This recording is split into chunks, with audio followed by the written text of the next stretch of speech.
Hello and welcome to our webinar, Driving Growth and Innovation in Regulated Industries, Why Strategic Demand Marketing is the Answer. My name is Chelsea Shetler and I'm a marketer for Marketo, an Adobe company. Today I will be introducing our speakers for this session. But first, a little bit of housekeeping. This webinar is being recorded and an on-demand version will be available at the same URL at the conclusion of this webcast. Additionally, we will be following up with a copy of the presentation materials. There will be a Q&A session following the presentation. You may submit any questions you have through the Q&A box to the left of the viewer. And now to introduce our speakers for today. We have Kendra Hathaway, VP of Strategy at Nuitas. Kendra is a 20-year veteran in driving marketing and demand generation programs for small businesses to Fortune 500 global enterprises, specializing in the healthcare, financial services, and information security industries. At Nuitas, Kendra leads a team of strategy consultants to develop strategic demand marketing programs through the right mix of strategy, content, and technology. Her passion lies in cultivating relationships and coaching individuals to success. She's a believer that anything worth doing is worth measuring to demonstrate results. Lauren Goldstein, CRO and Principal of Nuitas. In her role as Chief Revenue Officer at Nuitas, Lauren helps marketing and sales leaders at enterprise organizations transform their demand marketing to drive profitable revenue growth and build sustainable brands. Her experience includes insights-driven marketing, account-based marketing, marketing automation strategy and execution, sales and marketing alignment, and B2B demand generation. Al Logis, Global Account Manager at Adobe, tasked with driving growth, business development, and customer value for Marketo and Adobe. Al Logis joined Marketo in 2013, bringing with him nearly 15 years of experience in IT and communications. And finally, last but not least, Tony Sanders, our Senior Director of Partner Sales at Adobe. Tony Sanders joined Adobe Systems in September of 2008 as the Director of SI and ISV Partner Sales for North America. In his current role, Mr. Sanders is responsible for building profitable business relationships with agencies, system integrators, and regional partners in the Americas. Prior to Adobe, Mr. Sanders ran the North America VAD/VAR program for BEA Systems, where he grew total channel revenue from $15 million to $100 million in 18 months. And now I'd like to hand it over to Lauren Goldstein. Thank you, Chelsea, and good morning and good afternoon to everyone. Thank you so much for joining in. So in terms of our agenda today, we've got a lot to cover, and as Chelsea said, there is going to be a Q&A at the end. So if there are any questions that come up along the way, please submit them. And Chelsea will also give us a way to submit questions for those that don't have them at the time of the webinar. But our focus for today is to first really define what some of the challenges are that we're seeing in regulated industries. All four of us have worked across a lot of regulated industries. In particular today, we're going to reference healthcare and financial services, but in our experience, this is really applicable across a lot of different regulated industries that we've all worked within. And so the question becomes, once we identify what some of these common challenges are, what are some of the tools and processes and approaches to get to best practice? And really make sure that we give you the tools that you need to start to think about how to drive change and specifically where to start. The goal for today is really to give you some functional next steps to start to address some of the challenges that are potentially preventing your growth today. So just to have fun for a moment, I love these cartoons from the Marketunist because I think it says it so perfectly.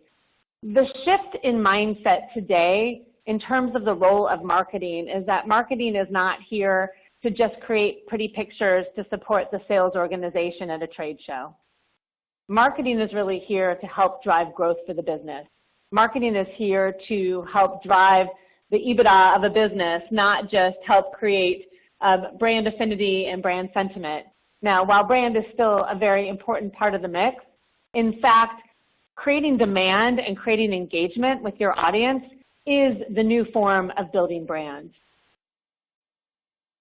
So some of the common challenges that we see, and our partners here from Adobe are going to also chime in, but in regulated industries, there really is a struggle to increase customer and product solution usage. We see challenges with how do we lower services costs? How do we make sure that we don't need to have a salesperson, whether it's a banker or another sales person at a pharmaceutical company involved in every single sale? How do we start to automate that process more? Ultimately, how do we start to improve the customer experience? Maybe our customers are actually, we know for a fact our customers aren't wanting to interact with a human at every step along the way. And how do we leverage technology investments, not just to make that customer experience better, but to also help us create more scalability and efficiency. Leveraging technology also allows us to do really important things like measure true ROI. So I'm going to just pause for a second, and Al, please chime in with some of the other challenges that you see when you're walking into organizations. Yeah, thanks, Lauren. So I guess a few different things that I would kind of emphasize here is that a lot of large organizations, and in some cases even smaller organizations, really struggle with kind of data management. And the data management, which becomes the lifeblood of kind of marketing in general, develops those close relationships with IT and the complex infrastructure that might be associated with a CRM or a data warehouse, or in some cases, multiple third-party applications that they're working with. The other part is every time there's any type of transaction, meaning an acquisition, is how is that new business unit and that new data brought into, quote-unquote, the parent company. And so there becomes a large discussion around data governance, resource governance, campaign governance that goes into really kind of common challenge that we've talked about in regulated industries. And so that becomes not just a one-time type of discussion, but an ongoing dialogue, because it's not a one and done. It's really an ongoing type of dialogue. Awesome. And I can imagine that for those sitting on the phone, and this is where it's always more fun to be face-to-face, that there's a lot of head nodding saying, yes, these are the common challenges. But if I had to really bubble these up, the biggest challenges, as Al articulated and as I shared, is around how do we scale the business? How do we create more efficiency in the business? How do we have better line of sight into ROI? And how do we create better customer experiences? And so knowing that those are the challenges, the reality of today, and again, I would love to be looking at everybody on the phone right now to see if there's some head nodding. The reality of today is that we're all committing random acts of marketing. And I'm going to share some statistics. The one on the left is actually one that I think is true case in point. It's from Accenture, and it says 82% of demand marketing is wrong place, wrong time. And so when you think about it, as marketers, especially in regulated industries, I think we've made really good headway being more relevant to our buyers and the buyer journey, and trying to create content that's less about facts and figures and features, and really attempting to be more buyer-centric in our content creation. That's something that I think we've done a really good job of as marketers. But where the challenge still lies, and this is very much a recent statistic, is getting to be right place, right time. So really shifting from that mindset of random acts of marketing, we're going to have relevant conversation, but we're going to do a campaign in a certain quarter because we have a number to hit, versus really being more buyer-centric. So as a result of being wrong place, wrong time, we're actually also failing at creating good customer experiences, and that's part of what's holding us back. So let's switch gears and say, well, how do we drive change? One of the most brilliant quotes, this is actually from a company that both Annuitas and Adobe work with. It's from one of the CEOs of a large financial services institution. And he says, companies that grow for the sake of growth, or that expand into areas outside their core business strategy, often stumble. On the other hand, companies that build scale for the benefit of their customers and shareholders more often succeed over time. And the point in this is that how do you build to scale while putting your customer in the center of the experience? That's really what the takeaway is here. I think the other important marketplace driver for, we understand the challenges. We know we've been committing random acts of marketing. We know we need to create better customer experiences. How do we start to make that shift? This just provides even more evidence for why that shift is so essential. Again, the top line takeaway from this slide is that buyers, whether they are buyers of financial services, whether they're buyers of pharmaceuticals or healthcare solutions, buyers want to be driving their own learning and engagement process. And as a brand, we have to make sure that they can find what they want, when they want it, and in the channels that they choose. So that really is what the directive is for organizations in regulated industries. And as that CEO of the financial institution stated, we need to really give, as businesses, as brands, we need to give our buyers access to what they want, when they want it, and in fact, it will allow our organizations to scale at the same time. And a lot of the clients that we talk to in these regulated industries do ask the question of how do we follow more of what SaaS businesses are doing? How do we act more like a technology business? And so one of the observations, both Adobe and Annuitas, in addition to working in regulated industries, also work a lot with technology companies. And there are some really great lessons to be learned here. They automate. They measure results. They make sure that, as Al was talking about, that there is that line of sight of data from the very first time you meet them at a trade show all the way through to when they become a customer. So they measure results. They optimize according to those results, which means that they have the right kind of visibility into what channels are working, what content's working, and they're able to optimize and create better content, make sure they're serving up content in the right channels, and more important, creating the fastest path possible from the time you met them at the trade show till the time they become a customer. They leverage great content. So again, when you have that line of sight into what content is driving somebody through a sales motion, you can create more of it, and that ultimately provides a great customer experience. So I'm going to just pause for a second and ask my co-presenters, Tony or Al or Kendra, anything else you want to chime in on here before we switch gears? No, but you hit it, Lauren. Looks good. All right. Well, so now that we've really set the stage for the challenges we have and the realities of what we're both challenged with today, yet also taking a look at where we want to head to, I'm going to pass this over to Kendra and to the rest of the team to talk a little bit about how to get to best practice.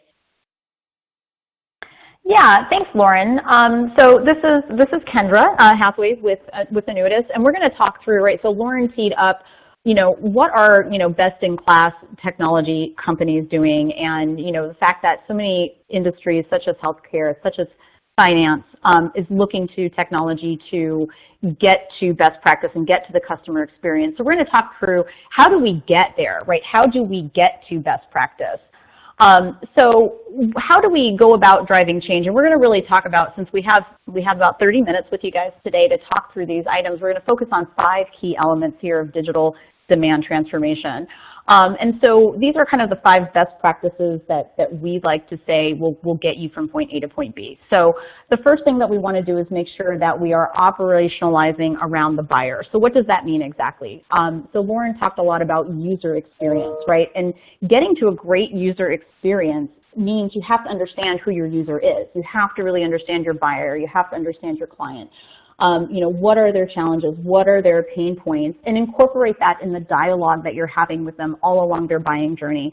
And you have to incorporate that into the content that you're teeing up for your prospects and your buyers and your clients.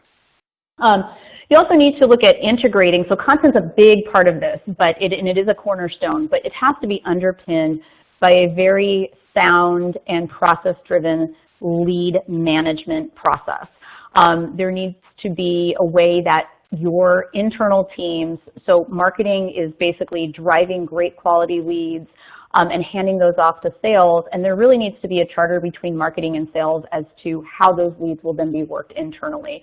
And what does that mean? What does a quality lead mean to your internal salesperson? So there really needs to be some sound demand process to underpin the content marketing approach.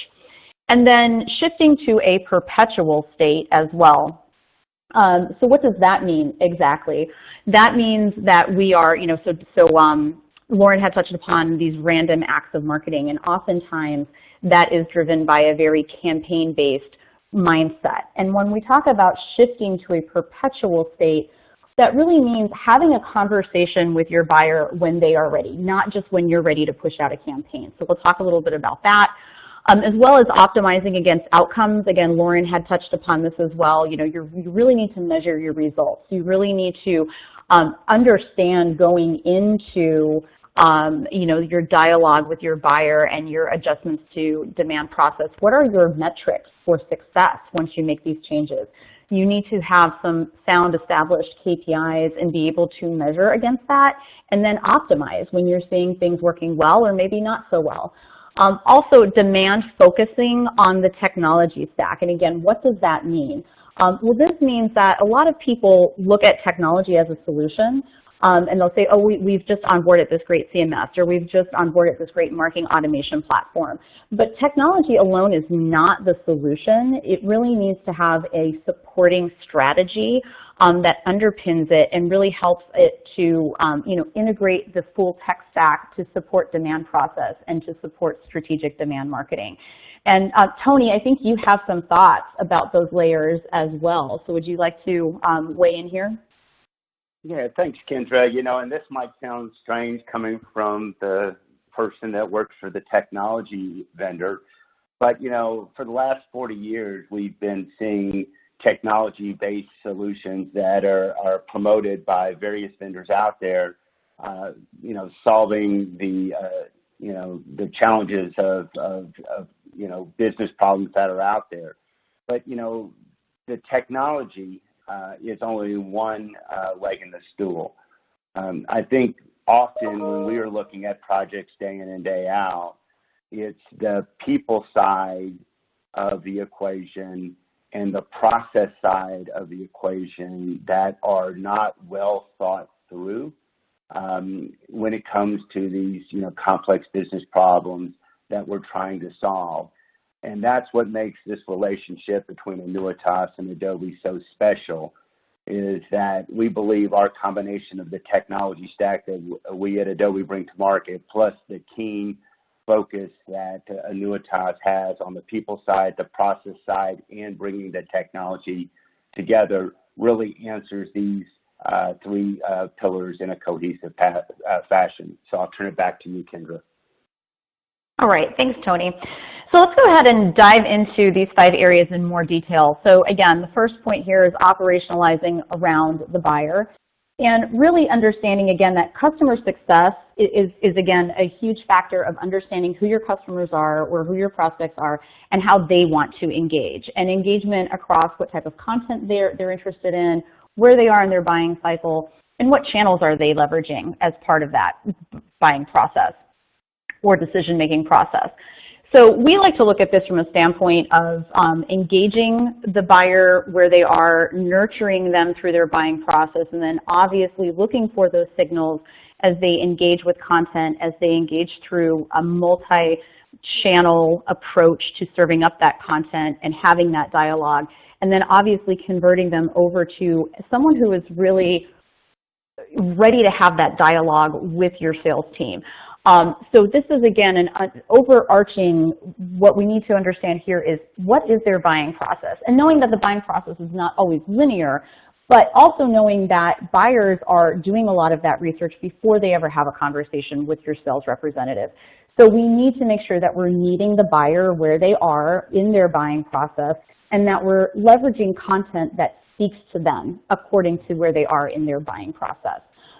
So many times in regulated industries, what I've seen, especially in financial services, especially in healthcare, so much of the content is product-based or solution-based.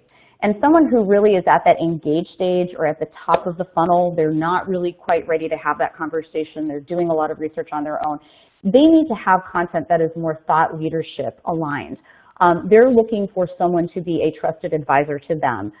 They're looking for ways to solve their solutions prior to ever having a sales-based dialogue.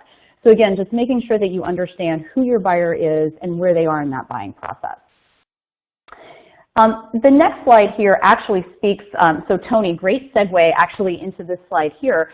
So again, when we're talking about, what do we mean by demand process, we are saying in order to understand that buyer, we do have to layer people, process, content, and technology. We're not leveraging any one of these components in isolation. We are making sure that we understand that buyer and we understand what content they're interested in. Again, we are making sure that marketing and sales is having a dialogue and has a strategic and charter in place as to what will happen when leads are handed off and what roles each group within the business is playing. And then, of course, to Tony's point, underpinning all of this with a very well integrated technology stack between your CMS, your marketing automation platform, and your CRM platform. And of course, the rest of my co-presenters here, feel free to jump in with any color along the way.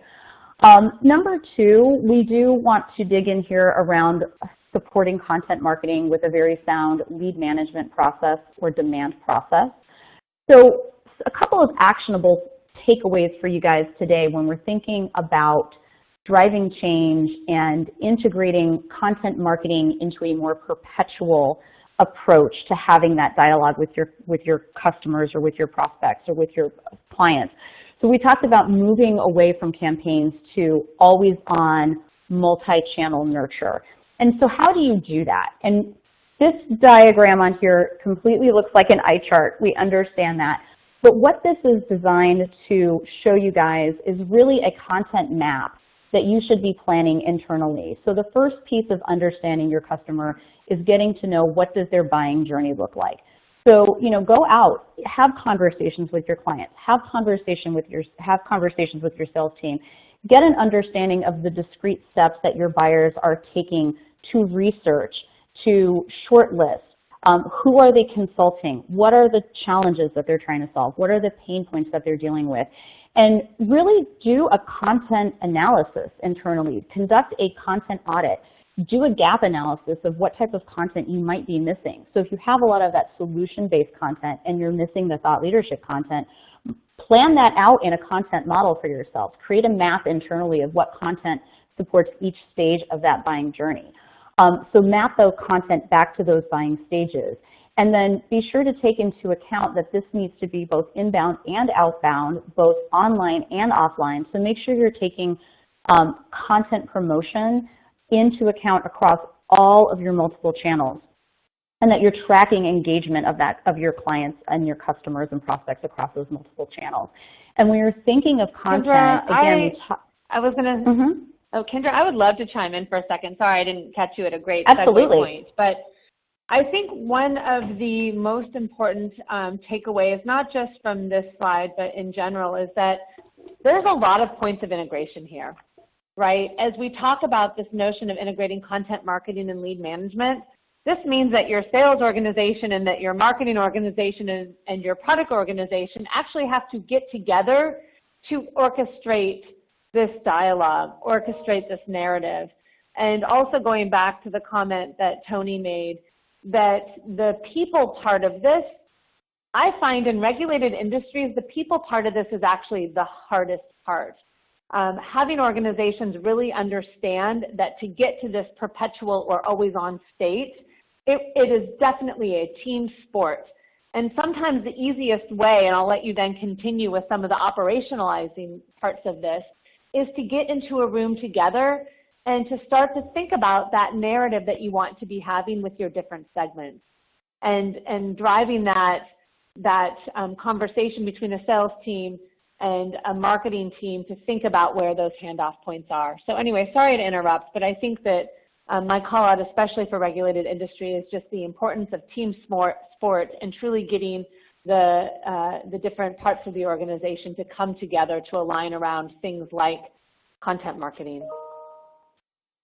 Yeah, so that's a great call out, and it supports this last bullet point here where, when you're talking about the content that needs to be available to support the buyer across their journey, the other part of that equation is the sales enablement content. So you really can't forget to include your sales team, as Lauren had said, in this dialogue, because once that handoff occurs with sales, we also find that in regulated industries, sales is asking for content to then help support that dialogue that they are then having with that client.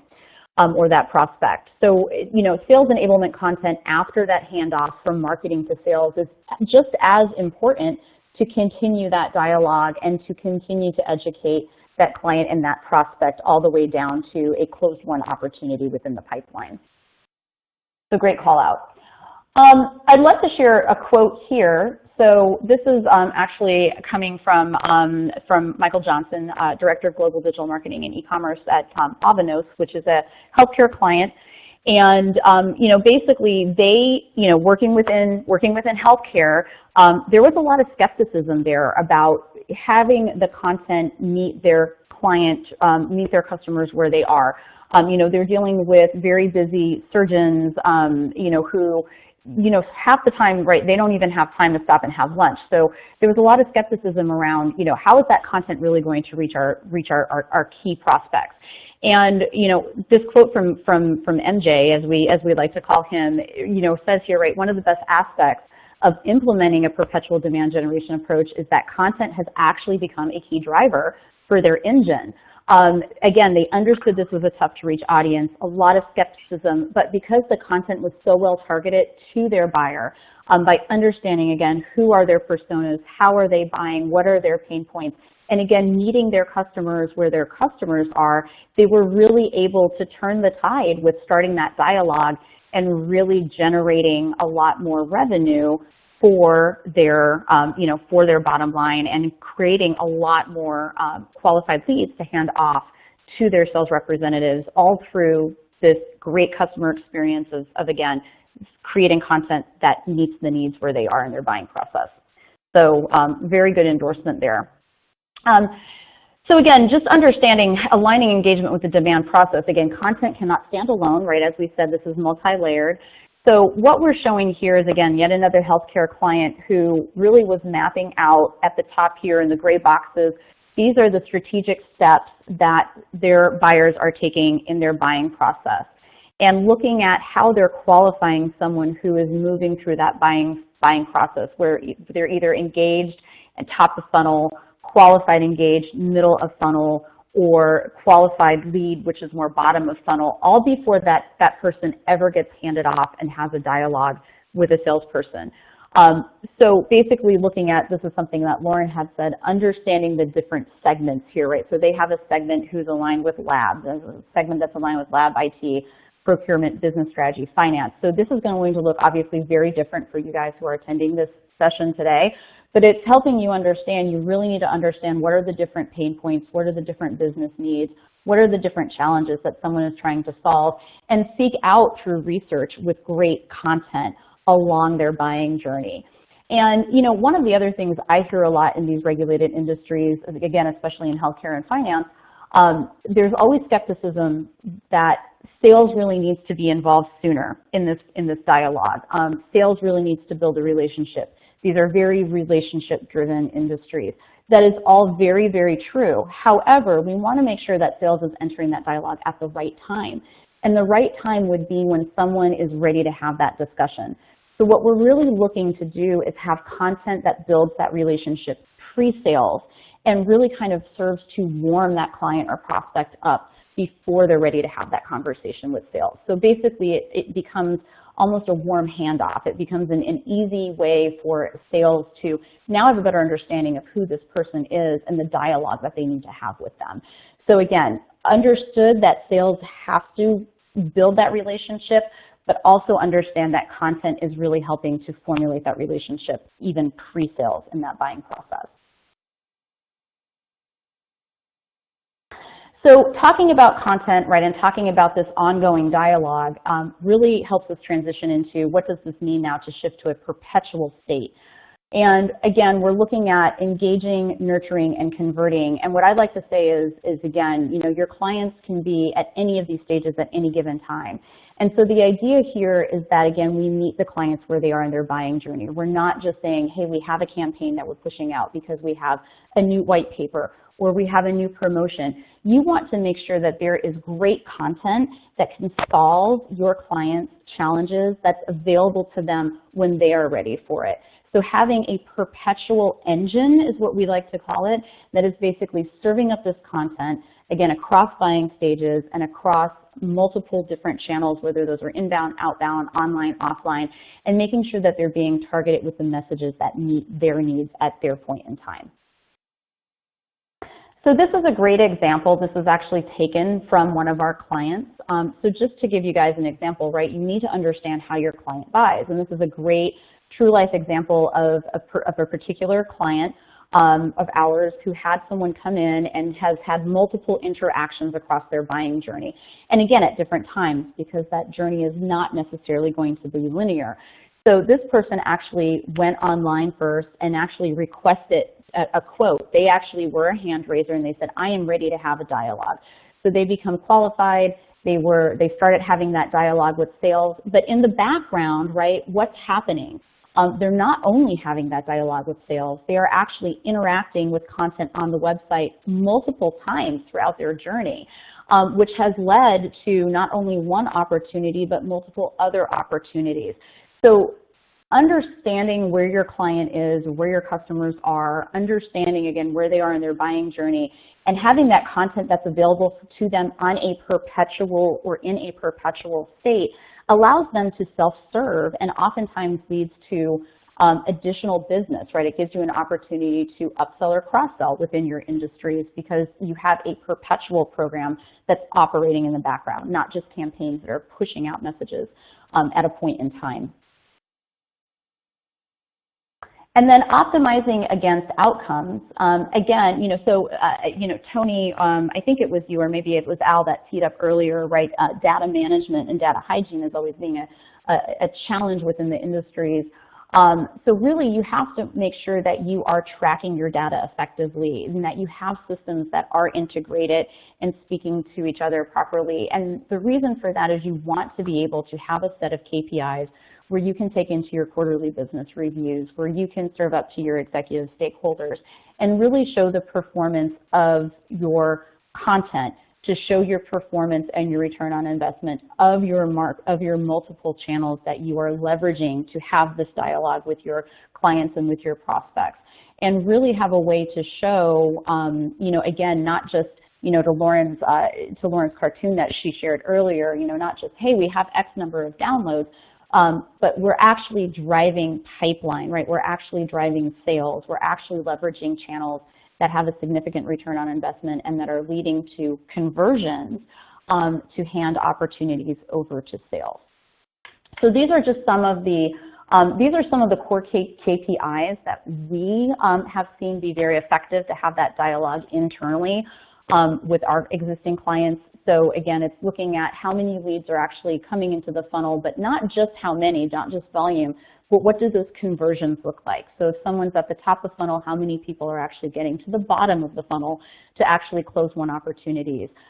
Channel effectiveness and channel ROI, I think that kind of speaks for itself, right? Again, not just how many views are you getting on a website or how many downloads are you having, or how many clicks are you having, but really kind of operationalizing those inputs and putting them against strong revenue and strong conversion figures. Also opportunity attribution. Again, what channels are leading to opportunities getting created for sales and which channels are actually leading to closed won sales.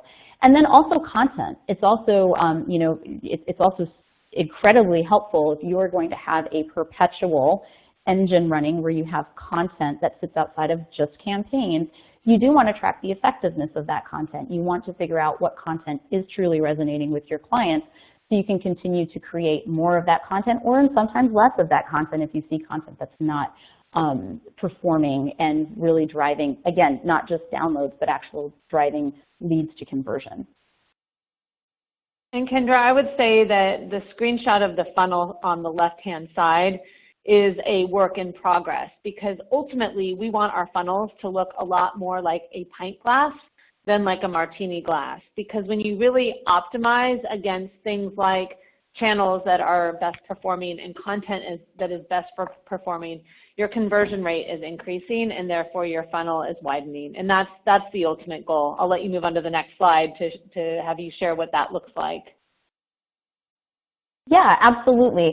So when we, one reason why we strongly, obviously, encourage specific metrics against ROI to be tracked is, again, as we, and this is actually information, this is data and input that is collected across multiple clients of ours again, across regulated industries and otherwise. But what we see, right, when clients start moving into a more mature demand marketing process and structure, so, integrating content that is aligned to the buyer journey, putting in a strong lead management program, understanding the strategic charter between marketing and sales, and then again, making sure that there is a strongly integrated tech stack that is underpinned by a demand marketing strategy. What we see, all of these layers operating together really do lead to performance well above industry benchmarks. So when we're looking at, again, not just generating leads, but generating leads that then move to opportunities, we are seeing significant conversion rates, right? So we're seeing a 41.8 increase in that conversion rate over industry benchmarks. If we're looking at engaged to close won, so someone who is literally at the top of the funnel and continuing that journey and having that successful journey all the way down to a closed won opportunity, we're seeing, this is pretty incredible, a 366% increase over industry benchmarks.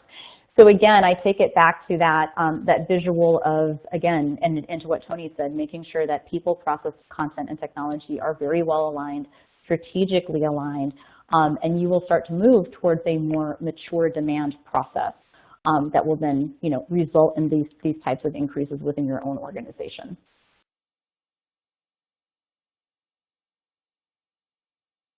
And then the final point that we wanted to discuss here is again, we keep talking about demand focus on the tech stack, and you've heard me talk about, the integration of your CMS and your marketing automation platform and your CRM system.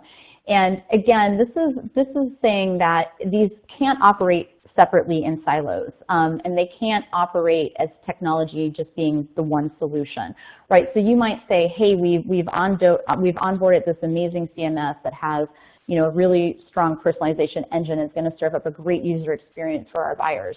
But if that stands alone from the strategy of your marketing automation program and if it stands alone from what you're trying to solve for your internal stakeholders, such as your sales team and how they're using their CRM, if everything exists in a silo, you're not going to have that end-to-end demand focus and that overarching demand process strategy working to help you achieve those results. So basically, there needs to be discussion, again, internally, making sure that you're bringing in key stakeholders from marketing operations, from sales operations, from sales, from IT, and helping them to feel like they have a stake in the game with helping to drive this new shift to a true perpetual demand process or strategic demand marketing process, and making sure that the systems integrate properly and are really serving up a great user experience. Again, we'll come back to user experience, but it has to be not only just external for your buyers, but a great user experience internally, even all the way down to your sales team.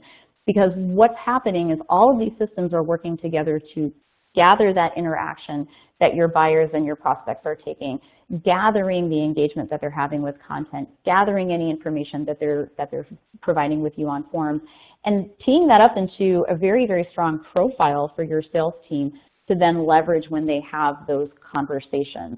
And so you can see here, right, all these layers working together really result in a true perpetual demand generation program and process. And the last thing I wanted to talk about in the tech stack, and again, what we're seeing more and more as regulated industries are looking to best-in-class technology clients and companies, is really building that case for personalization. And one of the things, especially if anyone who today is attending from the financial services industry, probably a term that you're very familiar with is KYC or Know Your Customer. And I think this is kind of a great underpin to what we try to get back to with the overall user experience. So Know Your Customer is basically a regulation, if you will, within the financial services industry, and in many cases it's used in the case of client onboarding or user registration. Keeping all your data appropriate for current financial regulations. However, I think it builds the case for saying you need to also know your customer on a personal level, right? And again, going back to understanding who they are from a persona standpoint, understanding who they are from a business pain point standpoint, from a solutions-based standpoint, and serving up via your technology a very personalized user experience. So this is just an example of, a client. They have two different personas. One's very strategic focused, one's very technology focused. And by integrating all of those technology platforms and leveraging the cues that all of those platforms are collecting along the way, we are able to serve up a very personalized experience when that person comes to the website. So for example, they're going to see different content. They're not going to be we're not asking them to select their experience. We're not asking them to identify. We should know who that customer is at the time that they come to the website. We should know who they are once they've engaged and they continue to engage with our multiple channels. And again, we should be serving up the content and having a dialogue that is relevant with who they are and where they are in their process. So again, just building the case for personalization, and you get there by having a very strong, strategically integrated tech stack. I don't know, Tony or Al, if you also want to make any final comments on that. I do. I mean, I've done this for a very long time, right? And when people talk about a marketing stack, one of the most important things is to make sure that those are actually integrated. And again, integration always means different things to different people. But you want to make sure that there's a bidirectional syncing or connection that's going on, whether it's through any type of custom API or native connection through any third-party applications you might be using. But to have this really be effective for both internal use but also for a customer perspective, those platforms have to be integrated and integrated in a bidirectional means. Absolutely. Yeah, thank you for that call out. So I think this actually kind of takes us to the end of those 5 key points that we wanted to tie off or close out on. So just as a reminder, it was operationalize around the buyer, integrate your content marketing and lead management processes, shift from campaigns to a perpetual state of having a dialogue, an ongoing dialogue with your customers and prospects, optimizing against those outcomes, making sure you really go into this type of change, knowing what your metrics for success are, and again, demand focusing your technology stack. And with that, I will pass it back over to Lauren.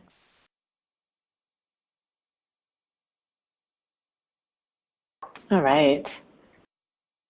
So where do we start? And yeah, I was going to say, Al, we'll let the Adobe team talk about this one. Sure, you can just go on to the next slide here if you don't mind. But the one thing that in working with customers in general, and I often refer this to from a sales and marketing relationship, is that sales operates in a CRM system, much like a Salesforce or a Microsoft for that matter on CRM.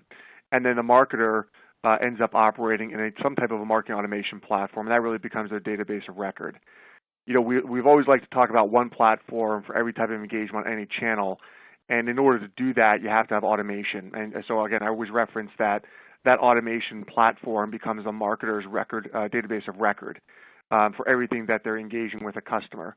Now, with that said, it's impossible for one platform to offer everything for every marketer, for every type of engagement. And so because of that, you have to have an integration strategy or have a platform that allows you to integrate with other third-party applications. So Laura, if you wouldn't mind going on to the next slide, please. And so with that, when you kind of are looking to get started with something, so I often work with customers that have incredible plans and great PowerPoint strategies about where they want to be in the next 3, 6, 12 months. And my counsel to them all the time is, work with a platform that can help you get started today, what we consider kind of level 1, but recognize that it's a platform that you can engage with long-term in your strategy. So don't just purchase something today that's going to help you for today, but won't help you scale in 12, 24, or 36 months. Because eventually, with the right type of resources, the right type of agency partners, you will make a tremendous amount of progress, but it will take you some time. So as you're thinking through kind of level 1 here, level 2, level 3, level 4, recognize that you're selecting platforms for the long term. And those platforms have to be integrated, like I mentioned before, because ultimately the data flow, probably more so than I've seen in my last 5 years, becomes even more critical in terms of how marketing is viewing the customer. And marketing could be by segment marketing, product marketing, whatever it might be, whatever channel you might be engaging with. You have to have the right scalable platform to work with. You can go next slide, please. Perfect. So, so again, where do we start? Al, I think you said it best. I mean, I think you really have to have the end goal in mind. You absolutely need to think big, but that doesn't mean you need to tackle everything at one time. So, you know, when we advise clients where to start, obviously having a great tech stack like that from Adobe is a really important part of it. But I will be the first to say that technology is not a strategy. And so in addition to really having a great tech stack to support the vision, you need to understand the buyers. You need to think about the segments that you want to be marketing to. You need to think about their journey along the entire continuum, not just to the point that they become a customer, but even beyond, and making sure that they're successful. We need to make sure that we're tying content to their stage in the journey. And as Tony said, we need to make sure that we're not just thinking, again, about one piece of this, but we're looking across the people, the process, the content, and the technology. It's really when you bring all of those parts together that you can accomplish that lift of up to 10x conversion rate from first touch engaged to closed won that Kendra shared with us, that when companies take a look at the people, the process, the content, and technology, again, supported by great technology, but with a very deliberate set of steps in mind, that's what allows us to really drive business growth. So with that being said, I want to thank my co-presenters, Tony and Al and Kendra and Chelsea, our moderator. And before we jump into Q&A, I just want to see if any of the other co-presenters want to add anything else in terms of how to advise those that are joining us today and those that will listen to this on demand, where to begin and what else to think about.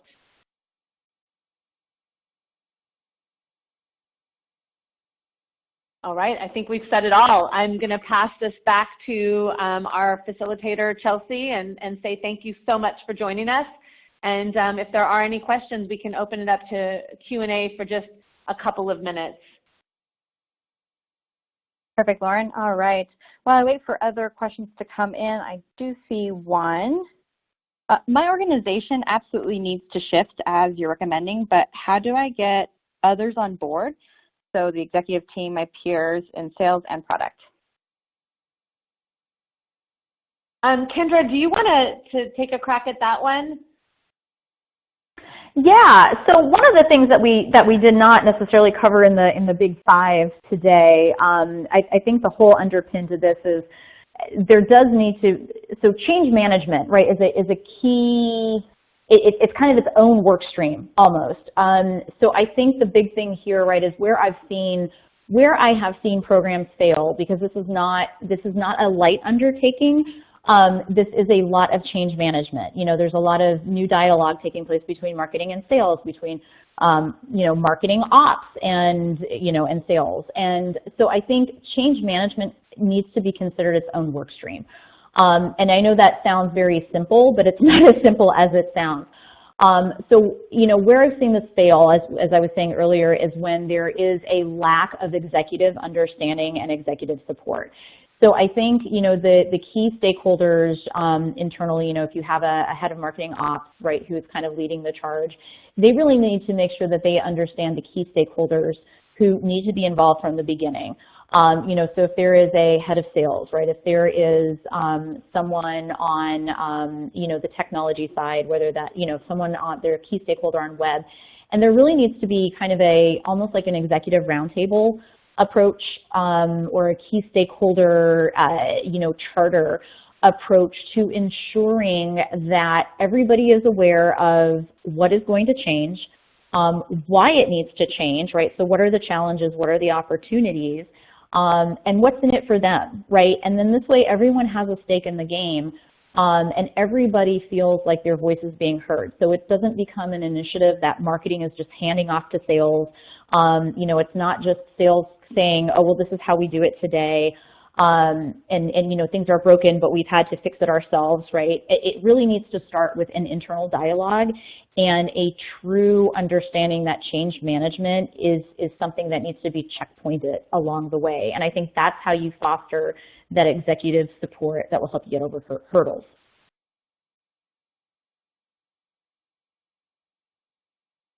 All right, I see Great, another one thank just you. came in.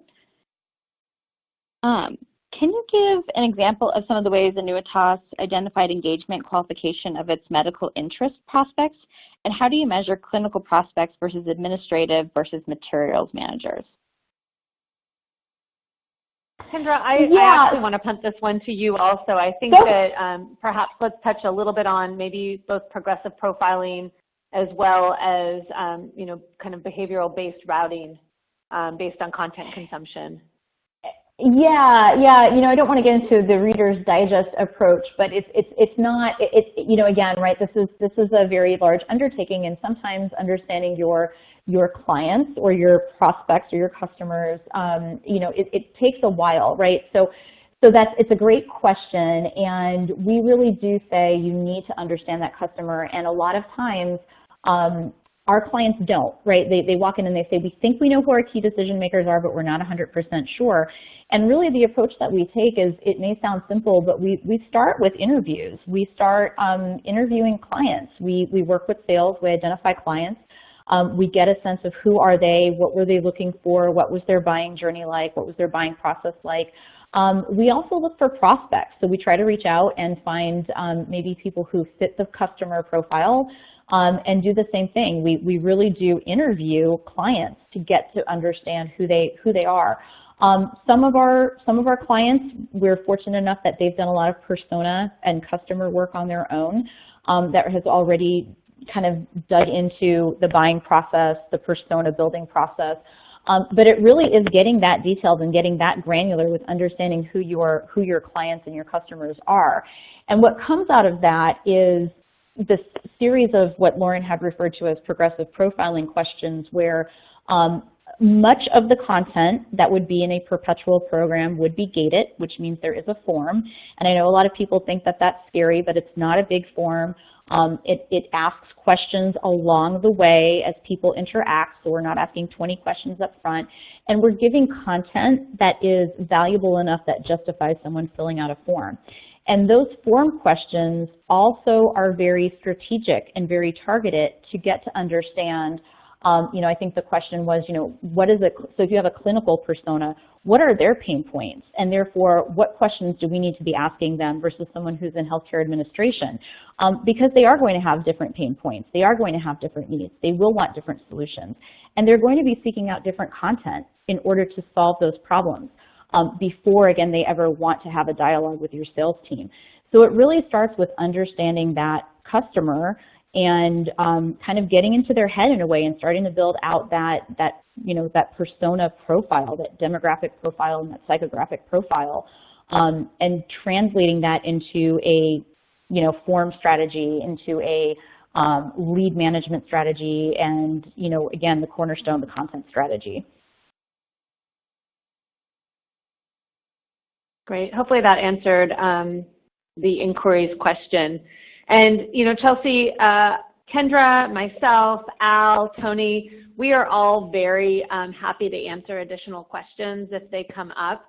We've got contact for myself and for Al on the screen in front of everyone. So we really encourage you, if there's additional questions, you can either submit them through the webinar portal, or you can send emails to us, and we'd be happy to follow up.